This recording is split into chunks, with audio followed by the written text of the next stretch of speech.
What's up, everybody? Welcome to Kinda Funny Games Daily for Tuesday, March 2nd, 2021. I'm one of your hosts, Greg Miller, alongside the Rogue One for a Whitta Wednesday. It's Gary Whitta. Good morning, Greg. How are you? I'm good. How are you? I'm good. I got my coffee here. I haven't been up long. I just kind of rolled out of bed a little while ago. So I don't know. I haven't really checked the internet. I don't know what's going on in the world of video game news. You're going to tell me. How's that any different than normal? How's that any different than normal? Sometimes I've had a minute to see what's up. Sometimes I even send you, hey, did you see this? Did you see that? Not today. Straight out of bed into the co-host chair. You tell me what's going on. I'll give you the nuclear hot knee-jerk first reaction hot takes. Oh, that's what I need. That's what I need right off the bat. Thank you, Gary. How have you been? What have you been playing? What's the haps? Still kind of so my big bragging right thing I'm so proud of is, this won't mean much to you, but to anyone out there who knows the Yakuza games, I finally beat the true final Millennium Tower in Yakuza Like a Dragon. It is the final, ultimate, most difficult challenge. I grinded that fucking game for 100+ hours, and I finally beat it, and I'm very pleased about it. I'm still mopping up a few little kind of side quests and things like that, but I have now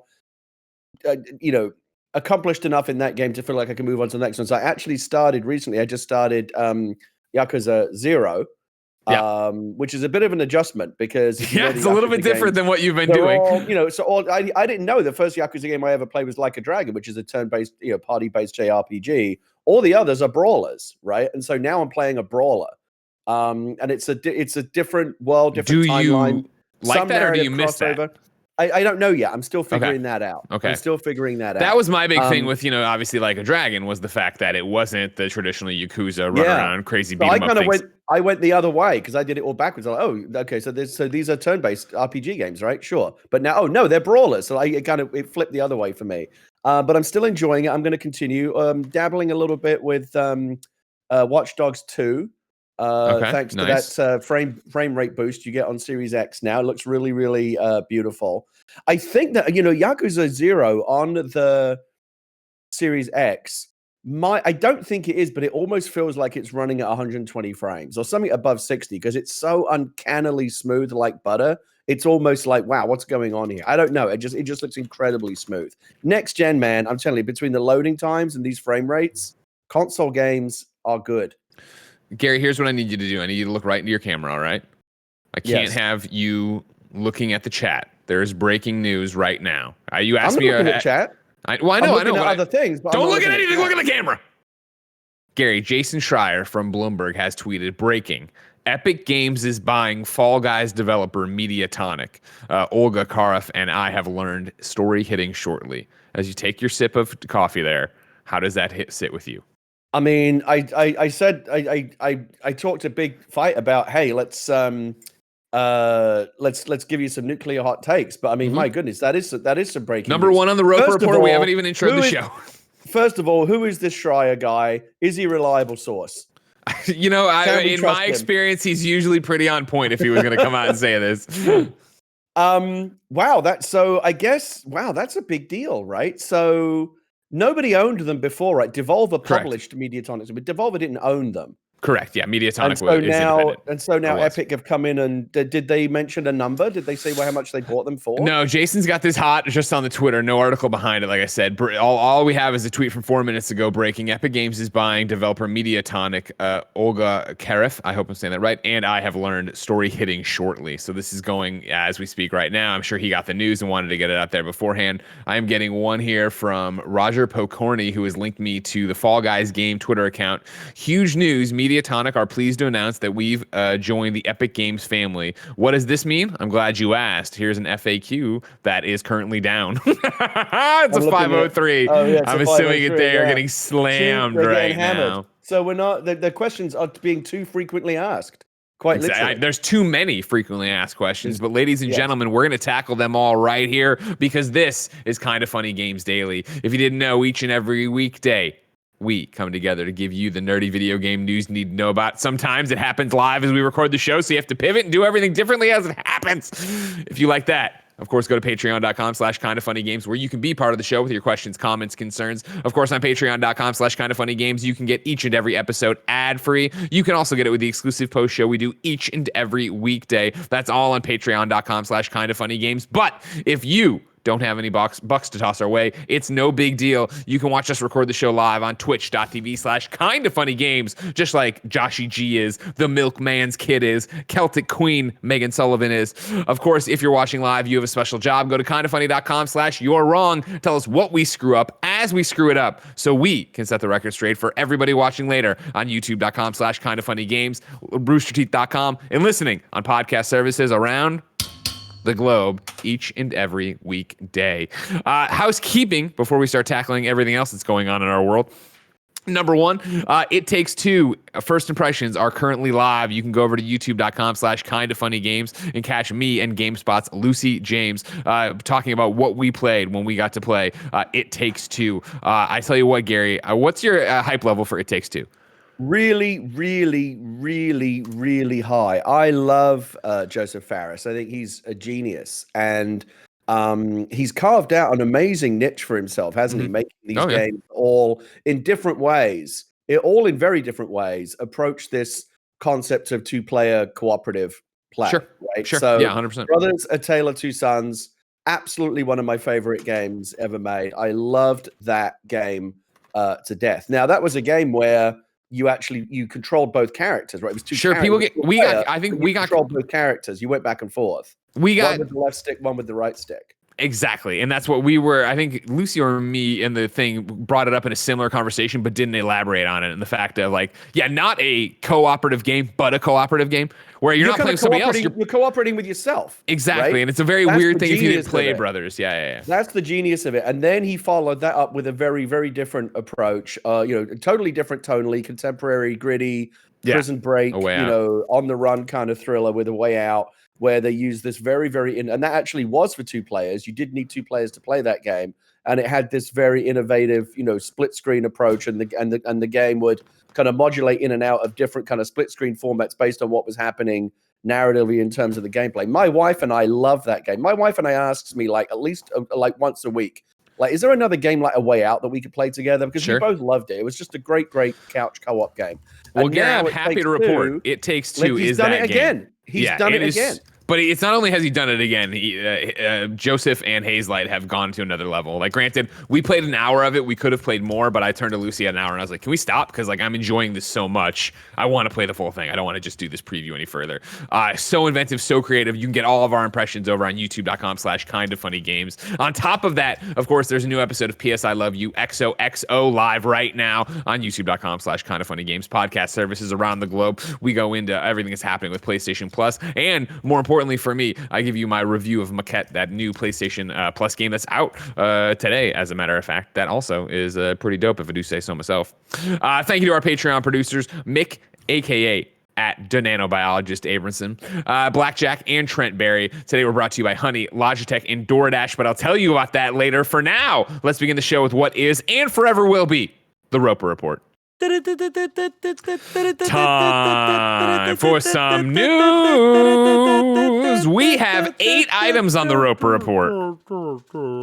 Baker's dozen. It was 7, not what, 9 minutes ago it was 7. Now we have this going on. And speaking of which, hello, producer/seducer Nick Scarpino. Can you read me? I can. How are you guys doing? We're great. How are you? I am well. You're here to talk about Aliens, which was going to be my lead story, but we have breaking news, so we're going to keep tackling that. Can you hang out a little bit? Yeah, I can hang out for a sec. All right, good. You having a good day? I can't hang out for too long, though, because we have Andrew Renee guesting on our Twitch stream at 11 o'clock today, twitch.tv/kindafunnygames. If you guys want to tune in for that. youtube.com/kindafunnyplays if you miss it later. Back to number 1 here, of course, that Fall Guys has been bought by Epic Games. Mediatonic has been bought by Epic Games. I'm trying to refresh the FAQ. It is still 503, but thanks to Roger Pokorny, I have the Epic statement. I'm on epicgames.com right now, where it says Tonic Games Group, makers of Fall Guys, joins Epic Games. We are thrilled to announce that Tonic Games Group is joining the Epic Games family. Tonic Games is the development company behind the hit sensation Fall Guys Ultimate Knockout. For Fall Guys fans, your gameplay isn't changing, and Epic will continue to invest in making the game a great experience for players across platforms. Your favorite colorful beans will still stumble through the chaos on PC, PlayStation, and soon Nintendo Switch and Xbox. Check out this blog post for all your questions. That was the one that I think is 503. It is, and it still is. Quote a Tonic Games Group, which apparently is a rebrand that I think is happening today, or maybe happened and we just missed it. We often say that everyone deserves a game that feels like it was made for them. With Epic, we feel like we have found a home that was made for us.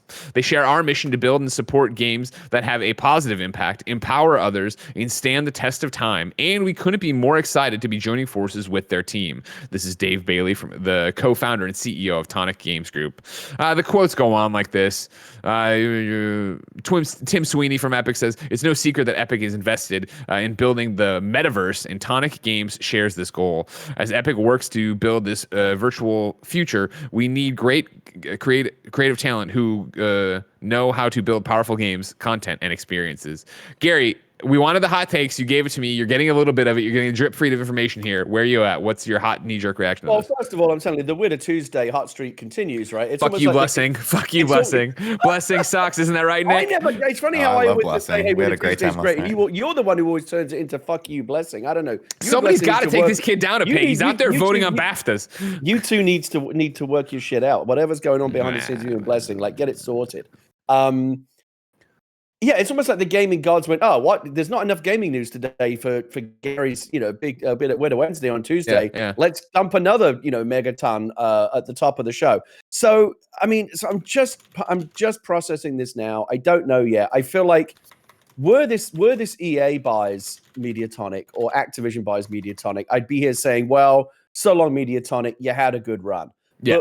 But with Epic, I don't know. It's hard to say. They're not really in the business of buying it. They're not like THQ Nordic, right? Going around hoovering up developers. It's kind of a rare move for them, buying a whole other games company. They obviously see value in the company. They obviously see value in Fall Guys. It's not difficult to see value in Fall Guys. Terrific game. My personal game of the year for 2020. Loved it to bits. Super excited about the futuristic Space Age Season 4 update. I think Fall Guys is going to continue to just get bigger and bigger and bigger as it expands onto new platforms. My knee-jerk reaction on this, Gary, is that Fall Guys is about to go nuclear, and I mean, like, they are about to go so big. So, think about look at the way the Epic markets Fortnite, and thinking about them bringing even a fraction. They of are that. going to do that to not. And I mean, can you ever get lightning in a bottle and do it again that way? No, but like Fall Guys, which is already so big, is about to get so much bigger because now you have Epic's a war chest of money to throw it behind to say, yes, what. You want NFL Fall Guys? You want tie-ins to the DC movies? Look at every character skin in Fortnite. That's coming to Fall Guys. That Fall Guys is coming to every platform. I fully expect Fall Guys to go free to play. The Fall Guys and Fortnite crossover potential is also. I mean, I personally don't care because I don't care about Fortnite, but that obviously for people that are interested in both, that has a lot of creative. Sure.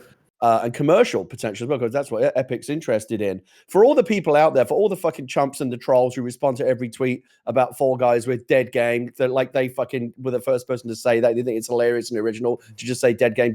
No. A live game. Very much a live game. Coming to Switch, coming to Xbox, new seasons, new ownership with squillions of dollars to spend on bringing it to a wider audience. I think it's good. Again, if we're EA or Activision, I'd genuinely be very, very concerned. It depends who you talk to on what Epic is. I stand by that. I think Epic is good. I think they are using their power, influence, and money for good things most of the time. The free Fortnite thing is like, I agree that Apple sucks on what they've been doing, but like the jackets and the thing and the hashtag. Yeah, that whole thing was irritating. And Epic does things that irritate me often. But at the end of the day, they are a proper games company. Going all the way back to the old PC share when they were Epic. Do you remember, Greg? You're old enough to remember when they were Epic Mega Games, not just Epic Games. I do remember that. Right, vaguely. Back in the days of like shareware discs going around for the PC, Epic Mega Games. I remember it well. They're a proper games company with a proper lineage. I believe my prediction is that they will be good stewards of the Fall Guys franchise, and obviously a big shot in the arm for whatever Mediatonic wants to do next. I think they were probably already making a lot of game group or whatever the hell they're called. Well, games. I mean, Tonic Games Group, or maybe something entirely different. Who knows? I mean, maybe more Fall Guys type stuff, but maybe something else. This secures the future of Fall Guys and Mediatonic for a long time. I'm sure the founders of Mediatonic have woke up today much richer. Good for them. Yeah. Good for them. 100%. Yeah. I guess so. Whether or not Fall Guys would go free to play or like microtransactions based, I don't know. That kind of makes me a little bit squeamish.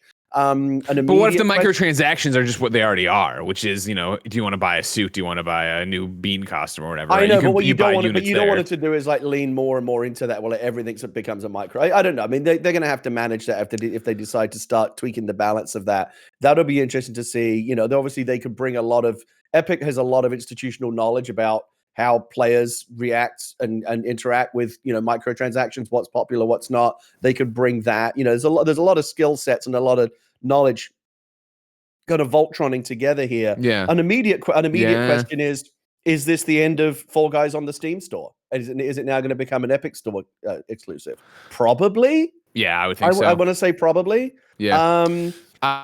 I think overall, I think this is a net positive. Yeah, let me give you some more information here, all right? I still have a borked thing, but Wario64 has screenshots up, right? So again, this is all happening live. Bear with me as I parse through information as we go. But how will this affect the game is one of the questions here. Your gameplay isn't changing, and neither is our mission to bring Fall Guys to as many players as possible. Each season, we'll continue to expand the game with new content, features, rounds, and costumes. Fall Guys Ultimate Knockout will remain purchasable on Steam and PlayStation. If you own the game on these platforms, you will still be able to play it from there and receive future updates. We are also still planning to bring Fall Guys to Nintendo Switch and Xbox. Fortnite and Rocket League already have tons of features we'd love to bring to Fall Guys. Account systems, crossplay, squad versus squad modes, etc. We're going to work hard on bringing these features to Fall Guys too. Oh, I like that they said crossplay. That's a big one because Epic know how to do that. The next and this is the Mediatonic or Tonic Group talking, right? Then they go free to play. Nothing to announce right now. How will this affect the community? We absolutely love our community and wouldn't want this situation without your continued support. We'll stay super close with you, continue to chat with you in the same open and honest way, and continue to take suggestions and feedback. Why did you choose Epic? We've been mutual fans for a while now as we've gotten to know the Epic team better. It turns out we have a lot in common and share the same goals. They really love Fall Guys and our team at Mediatonic. We'll continue to be the same team working on the same game, but now we'll have the full power of Epic Games to help us take the game to new (dizzying) heights. Will you still make the same kind of games in the future? We're proud of Mediatonic's creative culture, and this is something that Epic really values too. We're focused on creating games that empower our players, create joy, and bring people together to have fun, and we couldn't be more excited about the opportunities ahead. They are about to roll in money. Yes, go ahead. I was going to say to you, Greg, I'm impressed that they got to the whole answer to that question about why did you choose Epic, using words like creative culture and empowerment, and somehow managed to avoid using the word bajillion even once. Because that's the reason. That's at least part of it. They heard that cash truck backing up to the Mediatonic offices, and they were like, "Man, this is an offer we cannot refuse." Man, I think you're about to see some really, really big things for Fall Guys. The more I think about it, like, unless you're one of those people that thinks Epic is evil because like you love Steam or whatever, like you like one major corporation better than another. If that's the case, good luck to you. In terms of just, is this a good thing for Fall Guys? I think ultimately, yeah, again, were it EA or Activision or any of these other companies that have proven to be terrible, terrible stewards of smaller companies that they've acquired over the years. Remember PopCap? Those poor bastards. Like, we've seen this happen so many times. Oh, you like making Plants vs. Zombies? You're never making it the same way again. Don't worry, get out of here. But this, I think, like I said, Epic is a proper games company. And I think that again, in terms of the marketing, the Fortnite crossovers, the institutional knowledge about free to play, microtransactions, you make it free to play, how to take the game to the next level. Epic are the right people to be in business. You make it free to play, and you have the crossover event in Fortnite, and you get all these Fortnite players to bounce over there and get it, and then you have it's going to be insane. I thought Fall Guys was already huge, and we were wondering what its tail would look like, but this is going to solve so many people's, not problems, but like for me personally, even like when they did the medieval thing and then they talk about the future thing, I'm like, that's all fine, but like, I don't care about the beans just looking like they're in the past, the future. You put a Superman bean in there, you do a whole season of comic book stuff with Marvel, you do a whole bunch of stuff like that. I'll be all over. Yeah, and I do think you're going to see it pulled from the Steam store and on Epic. It's like, you know, a lot of what Epic wants to do is get people to the Epic store because they want to be in that Valve Steam business. Yeah, Valve is a company that barely makes games anymore, but they make more money than any games company through Steam. Real quick before we transition into the Aliens Fireteam hour with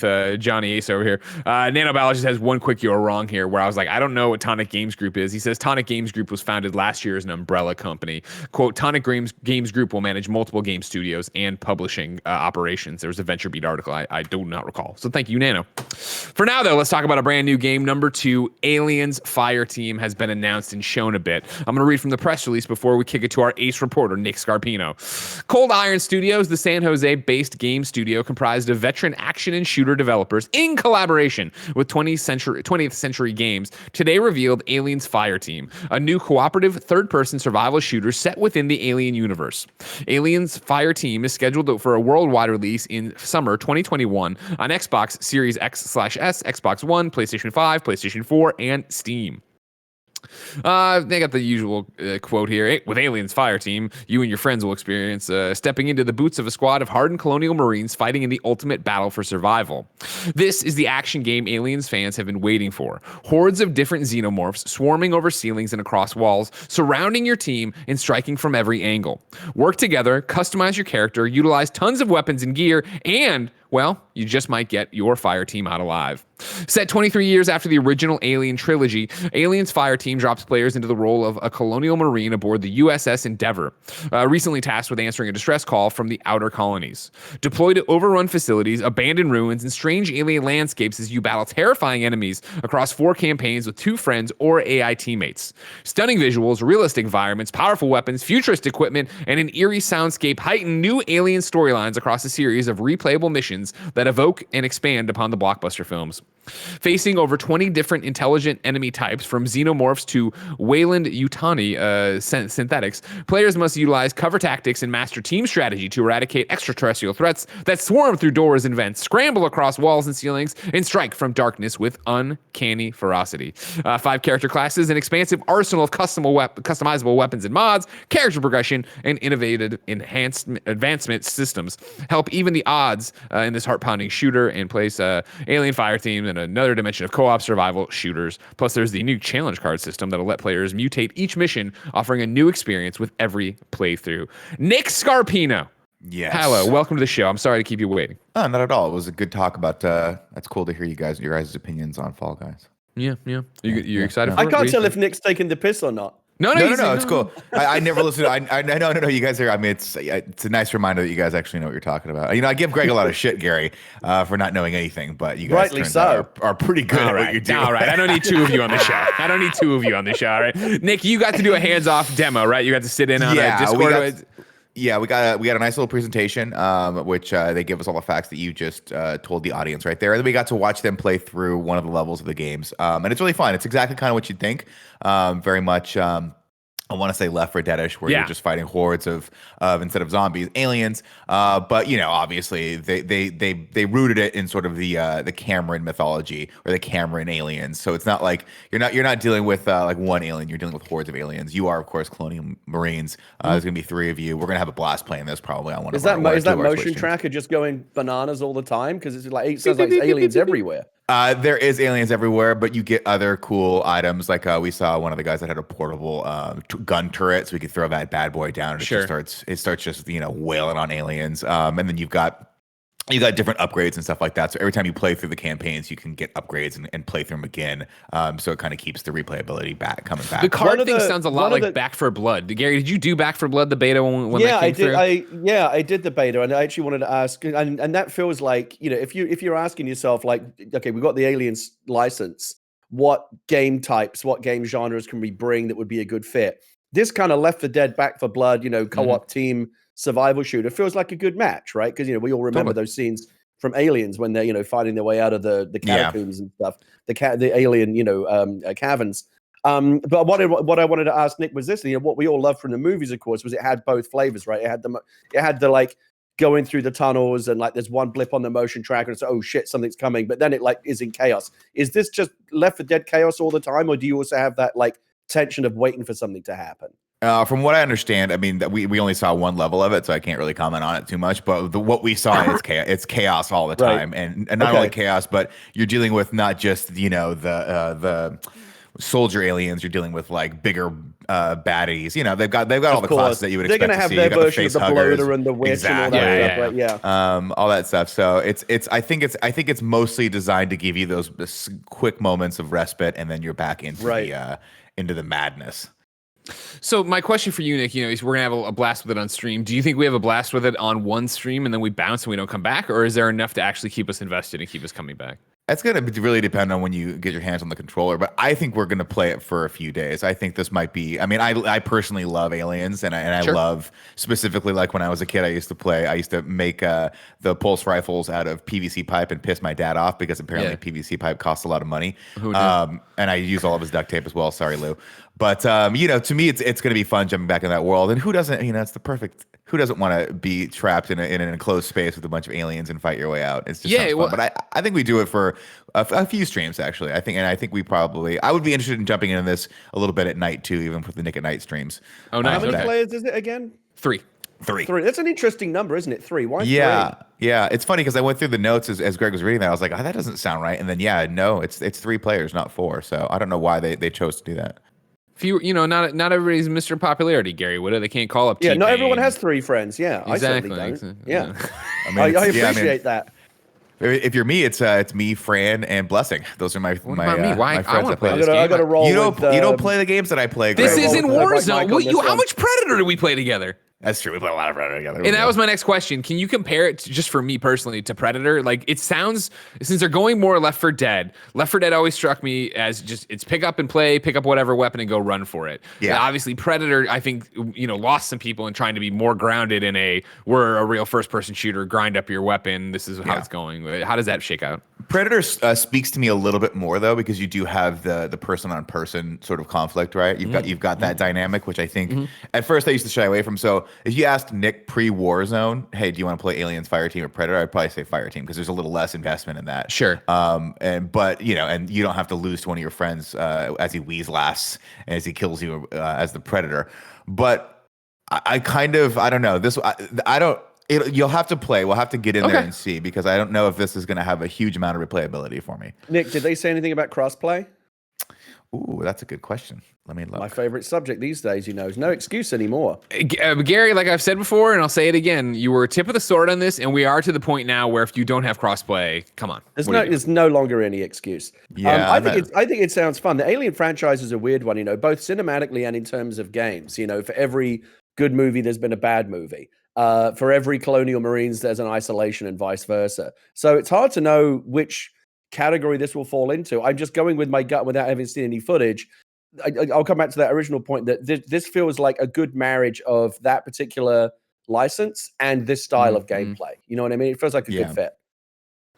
I'm looking through. We have a fact sheet that came in. But it's also very limited right now. Yeah, it's very limited right now. Everything is rating pending. Summer 2021. Pricing will be announced at a later date. But you don't have to wait too long. Ryan McCaffrey over at IGN.com says we'll be covering Aliens Fireteam all month long as part of our IGN First editorial program. Check back on Thursday at 9 a.m. Pacific for the world exclusive gameplay reveal of Fireteam, when we'll have a 20-minute full mission playthrough to kick off our month of coverage. So I would imagine Rai will have some information on you there. I'm sorry, who's the developer again? Maybe I missed that at the top. The developer is Cold Iron Studios. Yeah. Do we know them from anything? From name alone, no. It sounds like this might be their first thing, but I'll give a quick Google if somebody or anybody else can too. They're devs that came from other studios, and I forget what other games they have. I was going to say, when you're introduced as the San Jose-based game studio comprised of veteran action and shooter game developers, then that's probably your first. We don't really have a developer pedigree to go on, but I don't know. Nick, you're the one who saw the game. It looks good. What do you think? It looks good. Yeah, it looks good. I think it's gonna be fun for people. Yeah, I think right off the bat you're gonna get a lot of interest just because it's aliens, and I think there's a drought of good alien stuff lately. Yeah. But so I think a lot of people are gonna jump in initially. As to whether or not it has legs, I mean, I'm the wrong person to ask on that one. It's exciting because looked it's at Fall Guys and be like, this is stupid. I actually really hope that this is part of a wave of these games coming, but like Back for Blood, Alien Fireteam. You know, I personally love these kind of co-op horde mode kind of things. Sure. I think Valve needs to pony up and just say, fuck it, here's Left 4 Dead 3. Well, They here's my won't, concern. but I would love it. My concern is, are we back to a Rock Band 4 Guitar Hero Live situation where there's this little flame, we wanted it, and then it's doused. It's just, there's too many things that happen at once. Like, Back for Blood is June. This is saying summer. Like, is it going to be like, do you want to play Back for Blood or do you want to play Aliens, or is one doing something really well? Itself? Well, even the fact they're talking about the cards here, I think is very interesting because, unique challenge card system also lets players mutate each mission, offering that's what Back for Blood has. Back for Blood, we were enjoying that a hell of a lot when we did it. So it's like, all right, we're going to have to see what this actually shakes out to be when we get it. But I am excited for it. It sounds cool. It sounds like something I'll be into. I'll for play how long? it for Who knows? Yeah. Will you play it with me? Yeah. Good. Okay. Well, but the thing is, though, you're going to be playing on PlayStation. Unless it's cross-play, that freezes Snowbike out of the picture. What are we going to fucking do? Well, like, no, Snowbike Snowbike bends the knee. He does what I want. You know what I mean? He does what I want. Knee, you yeah. He bends the knee. Every time. He does, that's actually how he explains bends the it. knee. Well, watch actually this. just I'm a going good coworker who will Everybody go be out quiet of for one his way second. to Be quiet do for one How about second. fucking bends Hey, your Snowbike thumbstick Mike, when they it's start Greg Miller drifting here all on over Kind the of Funny fucking Games place? Daily. How are you? Hey, this is Snowbike Mike. What up, Gary? What up, Greg? We just wanted to make sure you're down to play Aliens Fireteam on PlayStation instead of Xbox. I will bend the knee. Sorry, Gary. I'm going to bend the knee. I will say this. I'll play with you on PlayStation 5 if my fucking DualSense hasn't given up the ghost by then. Oh, here we go. You know? Because I don't want to play aliens fucking drifting all over the fucking place. Aliens you have that problem with a too? proper controller. No, you see this thing 417 hours before it's going to die? And you've put in 2 hours in Sackboy. That's all you've done on your PlayStation 5. There's going to be a lot of unhappy campers. Gary, come the if end you of the year want. when Unhappy their gamers. DualSense- When your controller starts shitting the bed, don't come crying to me. Gary, if you want, you can play Warzone with me on PS5 with mouse and keyboard inverted. I can do that because they have crossplay, because that's a proper game. All right, I'm dismissing Snowbike Mike. I'm sending you back. Goodbye. Nick, I'm sending you over with I Snowbike Mike. Thank you expected for your Snowbike report. Mike to come Thanks, in and tell guys. you to go fuck yourself. He comes in and bends the knee. He knows where his bread's buttered, all right? Oh, wow, you host a podcast with him. I'm signing the fucking checks, all right? We did the same thing we did to Kevin. We made him quit their jobs, the snare was set. I'm actually glad that you don't pay me more, because the fact that you pay me so little, I would rather have the right to tell you to go fuck yourself. That's worth more to me than the money. It's a perk for sure. It's a perk for sure, Gary. All right, let's go on to number 3 now. We are at a full-blown story from Jason Schreier over at Bloomberg. The new Harry Potter game is going to allow trans characters. The next Harry Potter video game will allow players to customize their character's voice, body type, and gender placement for the school dormitories, taking a stride towards inclusivity after several recent controversies stemming from comments by series creator J.K. Rowling that were seen as transphobic. Hogwarts Legacy is scheduled for a 2022 release from publisher Warner Brothers Interactive Entertainment Incorporated and developer Avalanche Software. When players start up the game, they will be able to create a character that has a masculine or feminine voice, no matter what their body looks like, according to people familiar with the game's development. The people requested anonymity because they weren't authorized to speak to the press. Players will then get to select one of 2 options, witch or wizard, that will determine the dorm they get placed in at the magical school of Hogwarts and how they are addressed by other characters in the game. Although this level of customization has grown more common in video games and is no longer unusual, it's noteworthy for Hogwarts Legacy. Last summer, Rowling made several comments that were widely viewed as demeaning towards transgender people and denounced by many, including Harry Potter film stars Daniel Radcliffe and Emma Watson. The comments also rattled some people working on the game, Bloomberg reported. As a result, some members of the Hogwarts Legacy development team have fought to make the game as inclusive as possible, pushing for the character customization and even a transgender character to be added. There was resistance from management at first, the people familiar with the project said, but currently the character customization is included in the game. A Warner Brothers spokesperson declined to comment. Last month, Hogwarts Legacy faced more controversy after gaming journalist Liam Robertson revealed that Tony Leavitt, senior producer at Salt Lake City-based Avalanche, made dozens of YouTube videos attacking feminism and quote-unquote social justice. He also expressed support for Gamergate, a loose community of gamers who harass journalists and game developers for voicing progressive views. Reset Era, one of the largest video game forums one of the largest video game forums, enacted, quote, a total ban on threads for promotional media, end quote, around Hogwarts Legacy in the wake of that discovery in Rowling's comments. Leave It didn't respond for a request for comment. Gary, where are you right now in the ongoing fucking disaster that is Hogwarts Legacy? I mean, I just feel bad for most of the developers at this point. The point was made recently that, this game was in development before J.K. Rowling made these appalling comments. And, the majority, I know that there are some exceptions. There's like one of the senior guys there, I guess, is like a Gamergate type person or whatever. Yeah, this guy we just talked about. I'm sorry. I think I said Tony. Troy, Leave It. The majority of the people working on this game just want to make a good game. And now, they're up against an impossible task. It's just in a broader. I'm not really a Harry Potter fan. It kind of just like all went by me, but like I have friends who are like really, really, really, really big Harry Potter fans, and they're heartbroken over what has happened with the whole J.K. Rowling. Not just because her opinions are awful, but because it's cast just a terrible stain over this wonderful world that she created. And now Harry Potter fans are really, really conflicted over whether or not they can continue to enjoy and support and be a part of that world, because it goes so against other things that they, other more important real world things that they believe in really strongly. So it's really a tragedy. I think it's a self-created tragedy by J.K.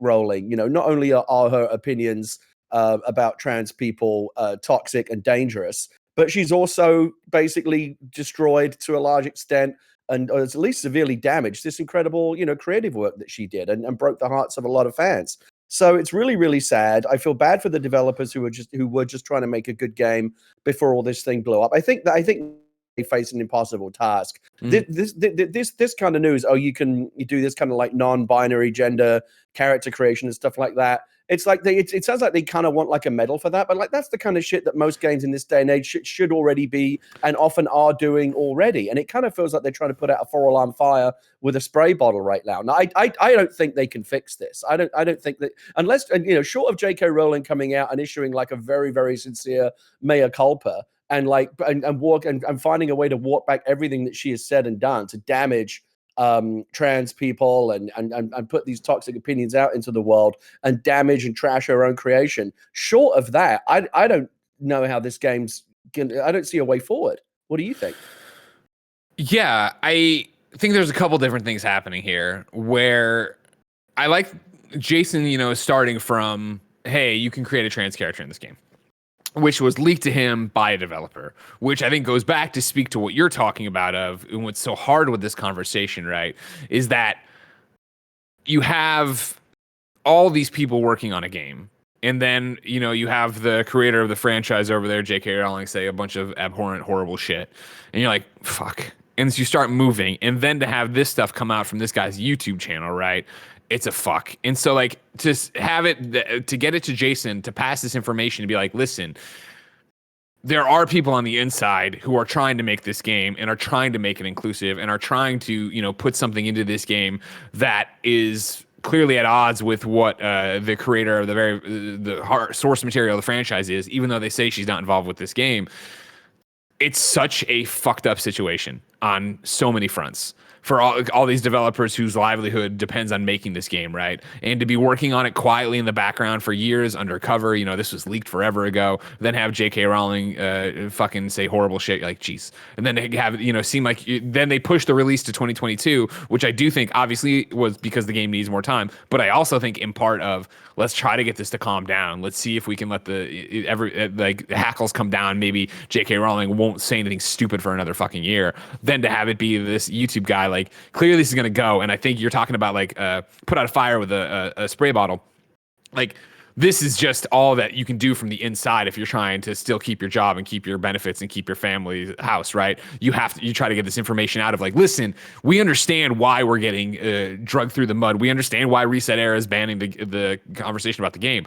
But like, this is what's happening over here and what we're doing. But I don't think it's enough either. Like, I don't. No, like, here's the thing. They're not going to cancel the game. There's too much money invested. There's too much money to be made. The game is probably still going to sell and be successful and be a moneymaker because, not everyone is aware of this stuff. Not everyone cares, unfortunately. So a lot of people, their love for Harry Potter and their interest in the game is going to trump their knowledge of or the ability, the amount that they care about this other shit. A lot of people are just like, fuck that. They just want to play the game and they don't care about, you know, any other issues that might be surrounding it. But it is definitely, but you know, and so I think they'll probably still make money. But again, oh my god, it's gonna make money hand over fist. Like the arguments in the reset era thing aren't gonna affect when the this sales. when this game comes out. It's gonna be the first line that anyone writes about the game in every review, in every article, in every feature, and it's a bummer for developers. You know, like there's a lot of developers out there that love Harry Potter that are making this game that just want people to kind of appreciate the hard work that they did and judge the game on its own merits. That's no longer possible because of this pall that the creator has cast over it with these, you know, toxic opinions that she's put out into the world. And so again, it's a shame. The game's probably still going to sell. It's not going anywhere. But you know, this is how it. You know, there's a stain on it now, and I don't see how. It's an indelible stain. And I just keep saying it. I feel bad for the developers who. I know this isn't their fault. I know, you know, obviously this is a touchy subject for so many people of separate the art from the artist, let the game speak for itself. No, I'm going to completely black out on it. No, I'll buy it, but I'll make a donation. No, I'll wait and buy it, blah, blah, blah. I think there's a really great opinion piece up right now on gamesindustry.biz. It's actually a few days old, but it's from Brendan Sinclair. It's called Harry Potter and the Culture of Cancelization. I'm going to read you 3 paragraphs from it, but I urge you to go to gamesindustry.biz and read the entire thing. I'm joining way late or in the middle of it. And then Gary, you're not looking at the document, are you?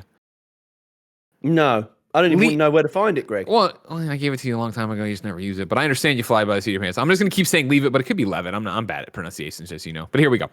Rowling and Leavitt aren't being criticized for being conservative, for wanting smaller government or lower taxes or a balanced budget. It's not their foreign policy stance at issue. In Rowling's case, it's her public history of anti-trans viewpoints.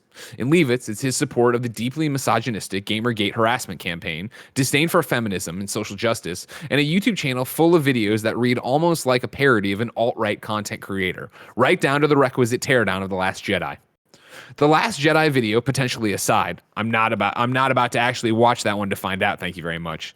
These aren't opinions about whether pineapple belongs on pizza, whether a hot dog is a sandwich, or whether the PS5 is better than the Xbox Series X. They're opinions about the fundamental humanity of other people, and they're opinions that have a body count attached. The Human Rights Campaign has been trying to track murders of transgender or gender non-conforming people for years, even though their deaths can easily go unreported or misreported as the authorities, journalists, or even family members may not acknowledge their gender correctly. It has identified nearly 200 such murders since 2014, with 2020 spiking to the highest numbers yet. As I said, this is an opinion piece from Brendan Sinclair at gamesindustry.biz, Harry Potter and the culture of cancelization, wading into the issues here, and his argument stemming from the reset era ban of Harry Potter stuff. I urge everyone to go check it out. And on top of that, even though I know I'm preaching to the choir of Kind of Funny best friends, remember, nobody is better than somebody else. Let people live their lives.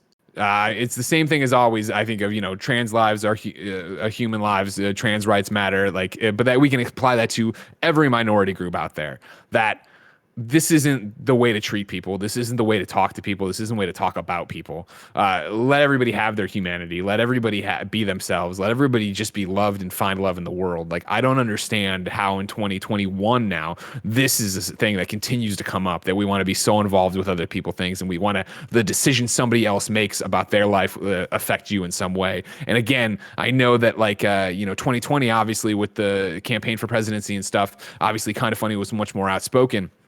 And one of the things people would ask me for when we talk about it, I was very clear of, like, for me, this is a right and wrong thing. This is a right and wrong thing.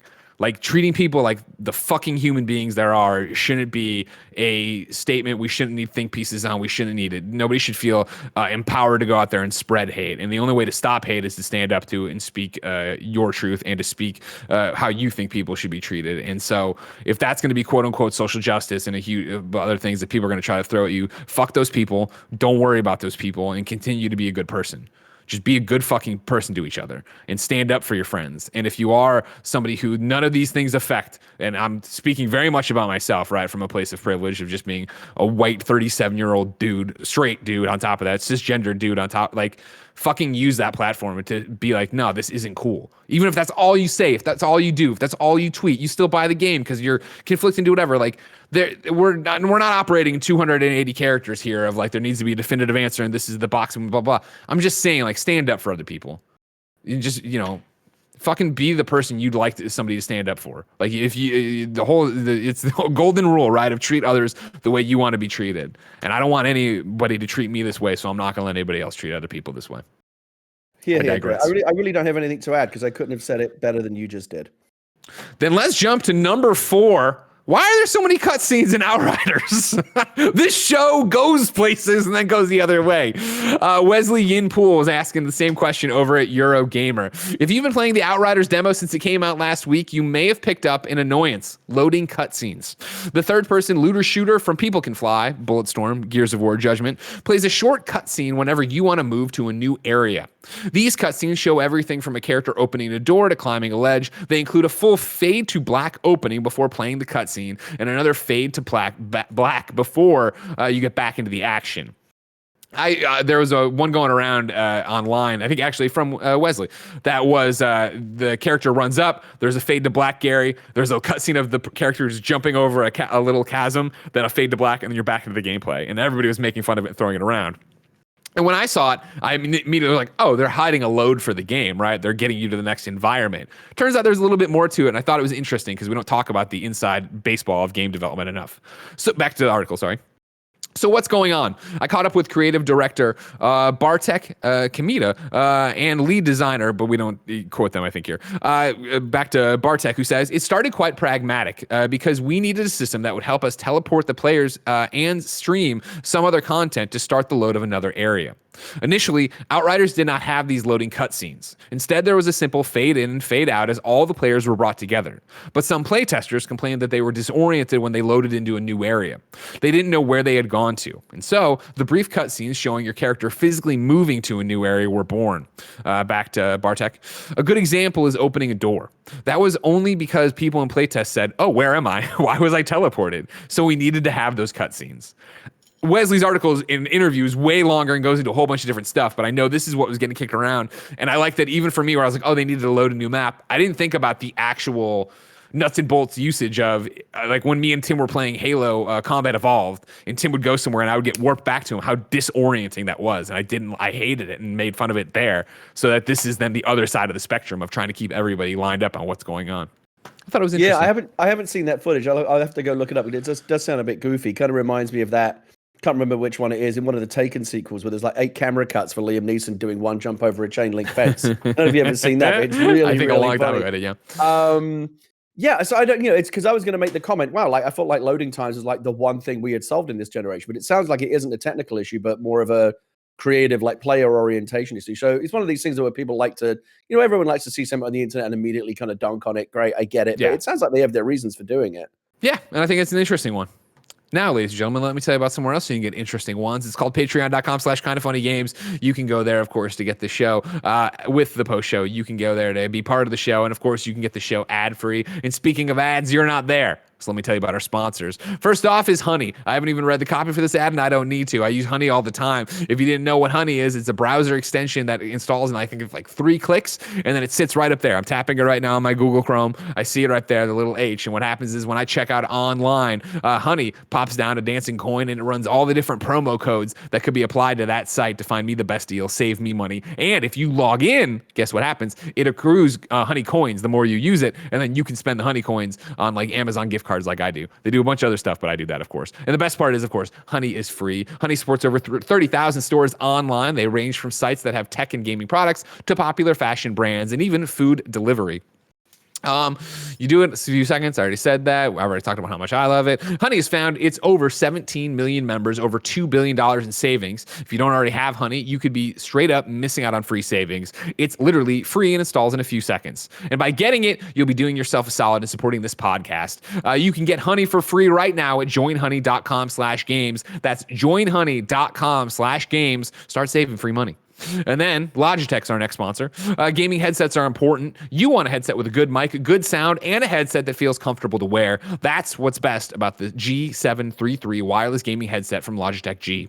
The G733 Lightspeed wireless gaming headset comes with 2.4 gigahertz wireless connectivity, front-facing dual-zone LightSync RGB, Blue Voice, mic technology, Pro G audio drivers, and multiple color ways to choose from. It also has a total freedom with up to 20 meters wireless farthest range with Lightspeed Wireless. Keep playing with 29 plus hours of battery life. Play wirelessly on PlayStation 4 with stereo sound. With front-facing dual zone light sync RGB lighting, you can personalize your headset lighting across your style and comfort. The reversible suspension headband is designed for the ultimate comfort during long play sessions. Each G733 colorway has its own unique headband design.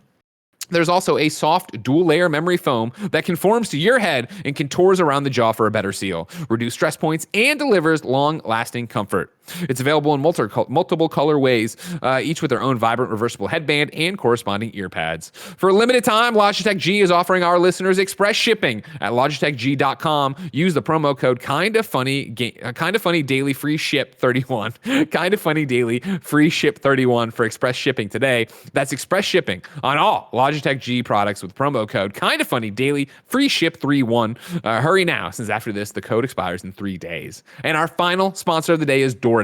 You want Chinese, they want pizza, and someone is craving froyo. There's something for everyone on DoorDash. DoorDash connects you with the restaurants you love right now and right to your door. And now you can get the grocery store essentials you need with DoorDash too. Get drinks, snacks, and other household items delivered in under an hour. Ordering is easy. Open the DoorDash app, choose what you want from where you want it, and your items will be left safely outside your door with the contact delivery drop-off setting. With over 300,000 partners in the US, Puerto Rico, Australia, and now Canada, bienvenue, you can support your neighborhood go-tos or choose from your favorite national restaurants like Popeyes, Chipotle, and Cheesecake Factory. Quick timeout. Gary Whitta, have you tried that McDonald's spicy chicken sandwich yet? No, as you know, I'm not a fan of the chicken nuggets, the spicy chicken nuggets. I didn't know this about you. Regular ones. They too hot for you? I see Andy Cortez going on about it all the time, and I want to say something, but then I always remind myself, like, what do you care if someone else likes some spicy? Sure, Just like mind your own business. But no, if there's a spicy chicken sandwich, I need to look that out. Given the choice between regular and spicy, I always pick spicy, except with the chicken nuggets, because I don't like the spicy chicken nuggets. I like the regular ones better. But I think if you want spicy chicken nuggets, you got to go to Wendy's. For me, personally. Well, with DoorDash, you can send them to get them from everywhere. That's how I use DoorDash to go get. I get my McDonald's delivered with DoorDash for a limited time. You don't have to use Uber Eats anymore, because that used to be McDonald's was exclusive to Uber Eats. Now you don't have to do that. I like that. Yeah, use DoorDash instead. DoorDash. For a limited time, our listeners can get 25% off and zero delivery fees on their first order of $15 or more when you download the DoorDash app and enter the code GAMES2021. For our Canadian listeners, use the code GAMESCA. That's 25% off, up to a $10 value, and zero delivery fees on your first order when you download the DoorDash app in the App Store and enter the code GAMES2021 in the US and GAMESCA in Canada. Don't forget, that's code GAMES2021 or GAMESCA for 25% off your first order with DoorDash, subject to change, and terms apply. Number 4 on the Roper Report, BAFTA nominations are up. And wait, is this number 5? Did I change them all? It doesn't matter. And guess what? Last of Us cleans up. We're going to read from Matthew Handrahan over at Games Industry app Biz, who reports Naughty Dog's Last of Us Part 2 is up for 13 awards, Taylor Swift's favorite number, at this year's BAFTAs, the largest number for a single game since the event started in 2004. Both Remedy's Control and Kojima Productions' Death Stranding were nominated for 11 each at last year's BAFTA Game Awards, but the PlayStation exclusive has surpassed the achievement by 2. Naughty Dog's celebrated sequel is the high point in an impressive night for Sony Interactive Entertainment. Sucker Punch's Ghost of Tsushima received 10 nominations. Insomniac's Marvel Spider-Man Miles Morales got 7. Media Molecule's Dreams got 7. And Sumo Digital's Sackboy: A Big Adventure got 4. Outside of PlayStation exclusives, the most notable game was Supergiant's Hades, which received 8 nominations.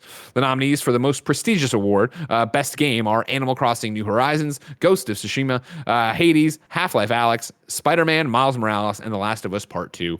The BAFTA Game Awards will be live streamed on March 25th. Yay, Gary. Do you have a BAFTA yet? We got a BAFTA for anything yet? Do I have a BAFTA? Yeah. No, I have 2. You're so cool. Fuck me. God, that is such a fucking answer, Gary. Holy shit. You fucking asked. You fucking teed it up. I knew you. I assumed you had one. I was ready for you to move on to the next story. I just want to, there you go. Gary's awesome. Did you get them both for Book of Eli? What, Rogue One? No, for Walking Dead. Okay. Okay. Yeah. Damn, Gary, nice job out there. I'm proud of you. You do cool things. Number 5, say goodbye to PlayStation stores, movies, and TV. This is the PlayStation blog talking. At SIE, we strive to provide the best entertainment experience for PlayStation fans, and that means evolving our offerings as customers' needs change. We've seen tremendous growth from PlayStation fans using subscription-based and ad-based entertainment streaming services on our consoles. With this shift in customers' behavior, we have decided to no longer offer movie and TV purchases and rentals through PlayStation Store as of August 31st, 2021. When this change takes effect, users can still access movie and TV content they've purchased through the PlayStation Store for on-demand playback on their PS4, PS5, and mobile devices. We thank our fans for their continued support, and we look forward to further enhancing the entertainment experience on PlayStation. Good riddance, I say, Gary. I never really used it. Once in a while, I would do it. Remember when they had the Powers TV show they were trying to make happen on the PlayStation Store? Focus on games. Get all this clutter out of there. Couldn't agree more. Okay, good. You're doing a lot of things today, Greg. I know. We're running late. I know we all got stuff to do, so I'm trying to get you there. These are 2 short ones, though. Number 6, there's been layoffs at Hardsuit Labs. This is Marie Dealessandri at GamesIndustry.biz. Hardsuit Labs underwent layoffs following the announcement last week that it was dropped as the developer of Vampire the Masquerade Bloodlines 2. Several employees at the Seattle studio announced on Twitter that they were laid off, with writer and narrative designer Anna C. Webster saying that she was made redundant, quote, alongside the rest of the narrative department and many others. Publisher Paradox Interactive announced last week that Hardsuit Labs was replaced as a developer of Vampire the Masquerade Bloodlines 2. Obviously, our thoughts are with them. Hope they all land on their feet. Yeah, it's a shame. And then finally, number 7, surprising absolutely no one, San Diego Comic-Con has been canceled for an in-person event, and that are actually changing what it means for what you'll see online. As you may be aware, due to the concern for public health and safety, San Diego Comic Convention had to cancel both its in-person events in 2020 and recently announced that our spring 2021 show, WonderCon in Anaheim, would also be canceled. For this reason, they had a whole bunch of information before this, but basically like, hey, guess what? There's a global pandemic. We have made the challenging decision to postpone Comic 21 as an in-person gathering until our 2022 dates, and once again hold this year's celebration as the free online Comic-Con at home. Unfortunately, the challenges of the past year and the multiple postponements of our 2 largest events have left us with limited financial resources. So this year, the online experience will be reduced to a 3-day event spanning July 23rd through 25, 2021. Gary, no surprise that Comic-Con's not happening, obviously, in person. I was surprised to see them talk about, hey, due to the financial realities of us not making any money, it's going to be shorter this year. It's not a surprise because, we're not ready yet. I think, at this point we're looking at, Thanksgiving or Christmas for things to start returning to something resembling normality. Yeah. So it's not surprising, but it's still a bummer, especially for people like us that are involved in these fandoms and things like that. The year is often marked by, the big events that you look forward to every year, whether it be, Comic-Con, WonderCon, BlizzCon, TwitchCon, all these different cons, and like when San Diego announces, again, to the surprise of no one, but like when it's made official, you just kind of go, oh yeah, like that's like another year, like a whole other year is written off basically until you get to have that experience again. And it's a real shame. I guess the only good news is it really does feel like we're rounding a corner, with the vaccines and the numbers are going down. I do think by the end of the year we'll all be kind of coming out from our little hobbit holes and blinking into the sunlight and trying to restore some sense of normality in 2022. But like for anything planned through the summer, I don't know, like what do you think will be the first like big? I don't think there'll be another big con like this year at all. No. I think Comic-Con 2022 will be back, and I think 2022 will be more like normal. But I wouldn't expect to see any big events yet this year because it's if you really want to beat this thing down and like have a normal 2022, you've got to continue to take it seriously in 2021, even with the vaccines, even with the masks. And now is not the time to get complacent. Just like the fucking finish line is in sight. Just wait it out. We're almost there. We will get our lives back. Just a little bit longer. It's not that I don't think 22. We are talking about going back to a new normal or whatever, and I really wonder what that does for live events, because I have the knee-jerk reaction of going to a Comic-Con or going back to PAX or whatever sounds great, but then when you start doing the realities of it, like How long before everybody feels safe of going to a hotel and being in just a giant crowd of people? I think even once you're all vaccinated, there's still opportunities to get sick, and there's going to be people who aren't vaccinated, and there's going to be spikes, and there's going to be issues, and there's going to be things, and I don't know if it'll be banned as much as like, what will Comic-Con feel safe doing, and what will the CDC's recommendations be, and what will local legislation look like in terms of what a gathering can be and look like? Like, it's not like, I don't think we flip a switch ever and go back. I think it'll be slow and gradual, and that we're going to make a lot of mistakes as we go. And I mean, there's some talk now about how like COVID's just going to be around forever, maybe as a seasonal thing. Like you'll just get your COVID shot every year. Yeah, like the flu. Shot now. Yeah, maybe they'll put it all in one shot. I don't know, but it's going to be really interesting because it's been mentioned a million times before, but like when we talk about going back to normal, it's not going to be the old normal. It'll be some adjusted normal because nothing's ever going to be the same. And I think as exciting as it will be to kind of go to a restaurant or go to a movie theater or go to a convention, it's going to feel weird for a while as well. Yeah. You know what I mean? Because we've become so used to this being our reality. When I do outdoor dining, which is back in legal, in a SF or whatever, and I was in Oakland at one for Square Pie Guys opening, like that just feels weird. It feels weird to take it off for any, and then the server comes and you pull it back up, like, oh, I'm sorry. Yeah, absolutely. Gary, I'm excited for the new normal, whenever that may be. I'm more excited for the more imminent time of, and I mean imminent it'll get here before the new normal. I'm excited to get vaccinated when I can, but that's so far away. If I wanted something more immediate, say what came to the mom and grub shops, where would I go? What was that you just floated around there? Oh, it's Mjolnir. I have my little Mjolnir from the Avengers Collector Edition that I play with all the time. Oh, okay. Remember the Avengers? The camera does not want to focus on it, does it? No, it's because my fat head's in the way. It would take me too long. I don't know how to do it. The list of upcoming software on each and every platform as listed by the Kind of Funny Games Daily Show hosts. There you go. It's working. Each and every weekday. It's amazing. It's amazing what people will get suckered into buying with the cheap plastic shit they throw into these special editions. What a fucking racket that is. Now here's the thing, Gary. Hold on a second, Gary. I'm with you that yes, collector's editions are traditionally trash. They come with stupid. Yeah, remember the DC Universe Online one where we gave you a Batman statue? It was all plasticky and crappy. If you walked right by me right now and I threw this Mjolnir at your head, you would go down. This isn't plastic. This is real. And it's the thing I've talked about. I spin it all the time, right? I spin it like this, and what's going to inevitably happen is it's going to fly off one day and smash the screen, smash the camera, smash my teeth. So everybody stay tuned. And then Roger, tell Roger this is when I said this so he can clip it. So one day when it does happen and I die, which I do want to be posted, then this happens. Okay, sorry, back to it. Out today. Maquette is on PlayStation 5, PlayStation 4, and PC. You can hear my review on PSILY XOXO, but I highly recommend. I recommend it. I enjoyed my time with it quite a bit. Of course, PlayStation Plus right now. Kevin, have you played it yet? I have not. I have not. It's on my to-do list, though. I'm very excited.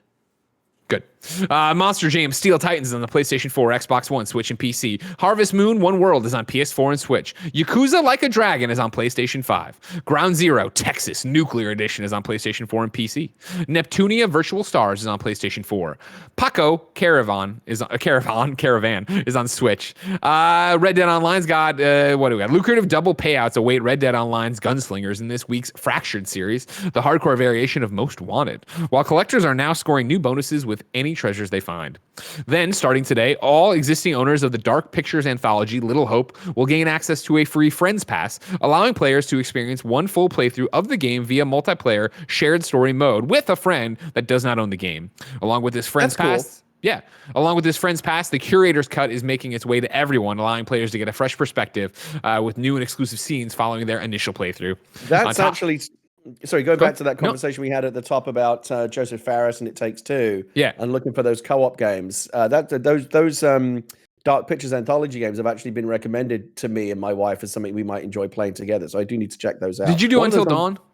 Yeah, not all of it, but a little. I did enjoy. I didn't play the whole thing, but like the co-op aspect of these new ones might make it a bit more compelling for me. Man of Medan is on Game Pass right now, so I downloaded that, and then the next one, which I hear is better. If we like Man of Medan, maybe we'll get the next one. But yeah, they look like a lot of fun. The Power Pack DLC is now out for Project Cars 3 as well. New dates for you. The latest chapter of Guild Wars 2, The Ice Brood Saga, Episode 5, Balance, arrives March 9th. Scourgebringer comes to PlayStation 4 and Vita. It lives April 22nd. Crash Bandicoot On the Run is going to launch worldwide March 25th. And Sping is coming to Apple Arcade this Friday. Deals of the day for you. Sorry, what? They're still What? putting games out on the Vita. I thought we already did a thing where it was like, oh, this was the last game on the Vita. The Vita's now officially dead. You know how people are gonna keep pushing for it and do it because the Vita will always live. Vita means life, Gary. I'm surprised you didn't know that. Thought a man with 2 BAFTAs would understand that. You know what I mean? The word definition. Deals of the day for you in honor of multiple sclerosis awareness month. Independent game developers Chris Bryant and Chris Hernandez are raising money for an MS charity. All revenue of Super Rad Ray Gun on itch.io for the month of March will be donated to Can Do MS. Can Do MS delivers health and wellness education programs to help families living with MS thrive. So go pick up Super Rad Ray Gun on itch.io to support that. Meanwhile, that's it.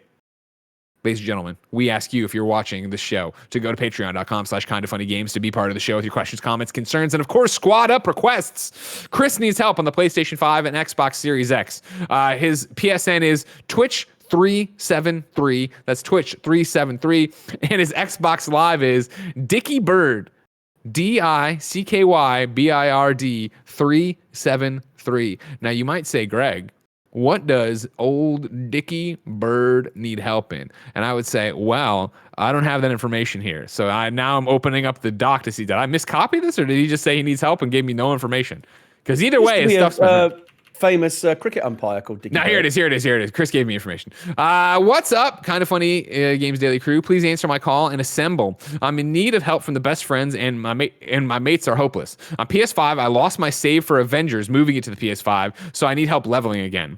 I've also decided to jump headfirst back into Destiny after 3 years away, so would love to be able to play with all of you, the best friends. Feel free to add me and hope to see the Heroes/Guardians soon. So if you want to go be an Avenger, hit up on PSN, Twitch 373. If you want to go be Destiny, I assume, Dicky Bird 373. Ladies and gentlemen, we ask people watching live on twitch.tv/kindafunnygames to go to kindafunny.com/you're wrong. Tell us what we screw up as we screw it up.